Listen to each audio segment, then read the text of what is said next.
On commence donc avec la situation en Iran. Ce lundi, les partisans de la République islamique se sont mobilisés massivement à l'appel des autorités. Le récit de Mevalo. La foule est impressionnante.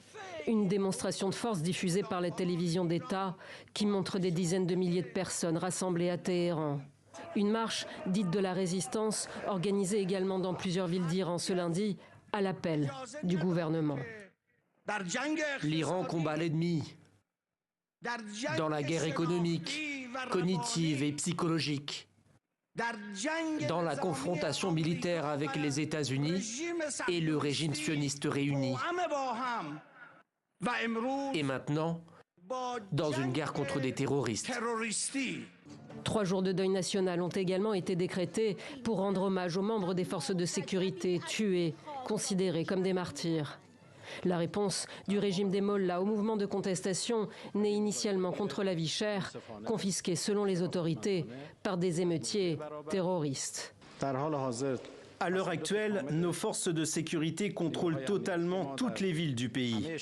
Nous bénéficions également d'une supériorité totale en matière de renseignement. Des informations cruciales ont été obtenues auprès d'éléments terroristes présents sur le territoire et de leurs contacts à l'étranger. Les vidéos postées sur les réseaux sociaux, malgré la coupure d'Internet, montrent un mouvement loin de s'essouffler, comme ici à Téhéran samedi soir, où les manifestants ont illuminé avec la lumière de leur téléphone portable l'une des principales places de la capitale iranienne. Sur ces images publiées dimanche, des corps gisent sur le sol.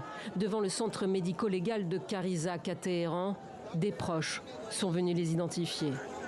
Des ONG de défense des droits humains dénoncent une répression féroce et à huis clos. Nous avons constaté l'usage indiscriminé de la force létale contre les manifestants et nous avons des preuves de blessures par balles à bout portant. Nous avons des preuves de l'utilisation de gaz lacrymogène, nous avons des preuves du déploiement d'armes de calibre militaire contre des personnes manifestant dans les rues et c'est absolument inacceptable. Je tuerai celui qui a tué mon frère, crient ces personnes en deuil. Les visages sont floutés, sans doute pour protéger leur identité. Selon différentes ONG, entre 192 et 490 manifestants auraient été tués en 15 jours, des milliers d'autres arrêtés. Et une réaction qui vient de nous parvenir, Emmanuel Macron vient tout juste de réagir sur le réseau social X. Le président français condamne, je cite, la violence d'État qui frappe aveuglement les manifestants.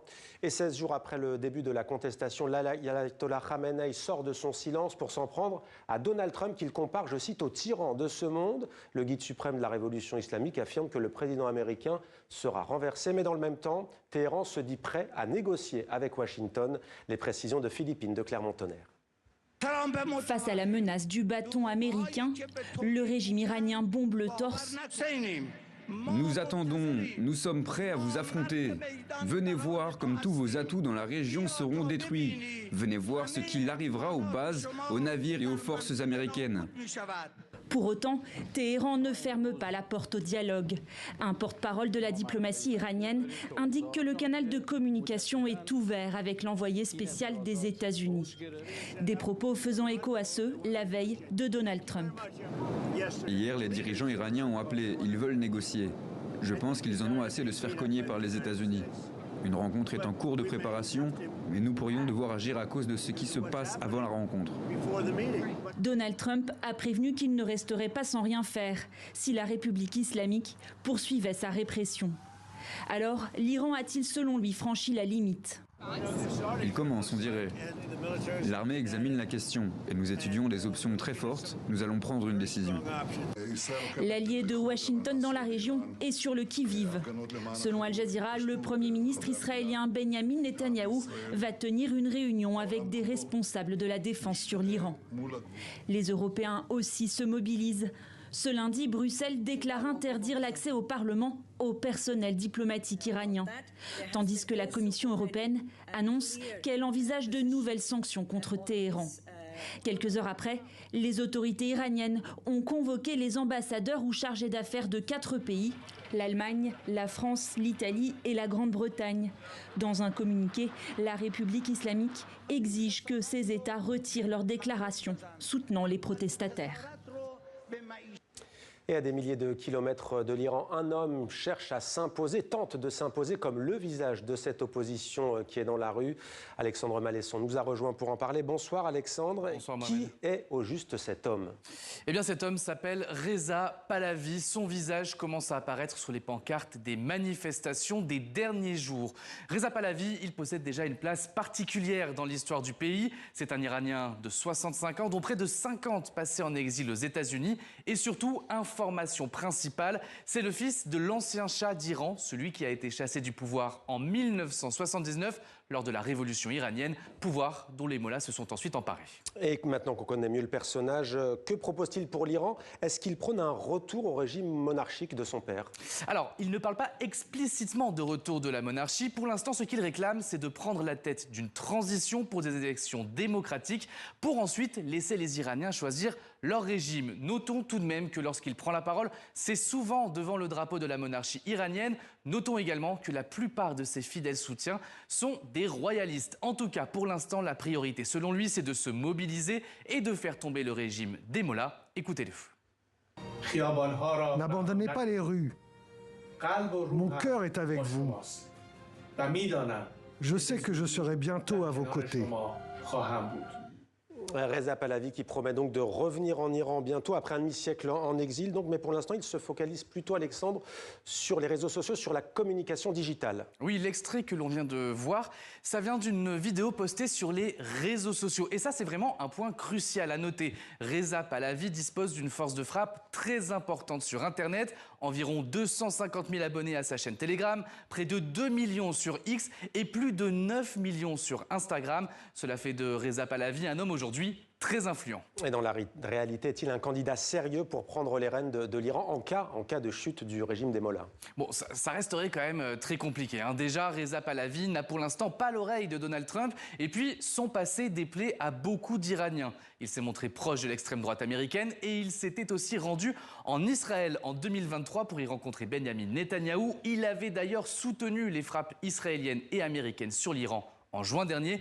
Enfin, s'il plaît à beaucoup de jeunes, il y a aussi un certain nombre d'anciens qui ont vécu sous le règne de son père et qui n'en gardent pas un bon souvenir. Et justement, Alexandre, merci pour ces précisions. Votre transition va nous servir puisqu'on poursuit cette page avec Slimane Zeghidour. Bonsoir Slimane. Bonsoir. Le fils du Shah d'Iran au secours aujourd'hui du peuple iranien, c'est un peu plus compliqué que ça.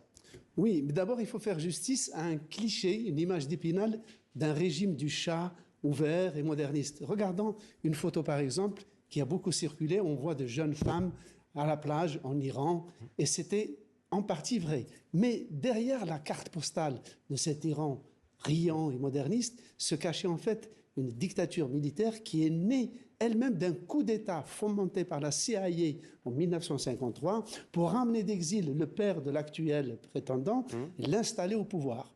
Et aussitôt installé, il va créer une police politique sinistre pour les organisations des droits de l'homme, la SAVAK, formée par les Israéliens et qui va réprimer à jet continu dans le pays. Mais pour donner une bonne image en Occident, il avait lancé en 1963 une révolution blanche avec une réforme agraire qui avait d'ailleurs dépossédé les religieux de leurs terres, mais surtout une émancipation indéniable du statut de la femme, de la férule patriarcale et religieuse. Simplement, cette révolution blanche a formé une génération de femmes instruites qui avaient été à l'université, et comme ça arrive souvent, Mohamed, dans les réformes faites par les dictatures, les gens instruits demandent plus de liberté. Alors très court, en 30 secondes, Slimane, si l'héritier du trône appelle le peuple à se lever, c'est bien ce même peuple aujourd'hui qui prend la parole, qui a renversé son père. Oui, les forces qui ont renversé n'étaient pas des forces religieuses, c'était les forces de gauche, le Parti communiste et les femmes. Les femmes émancipées ont participé à cette lutte pendant la révolution contre le Shah, mais juste après la révolution islamique. Et les islamistes n'ont pris le train finalement que quand ils ont vu que la révolution, la victoire, la chute du Shah était irréversible. C'est un peu ce que les prétendants actuels essayent de faire. Après des semaines de révolte, ils sautent dans le train pour rafler la mise. Merci beaucoup Slimane pour ce décryptage. Voilà ce que l'on pouvait dire pour cette page consacrée à l'Iran.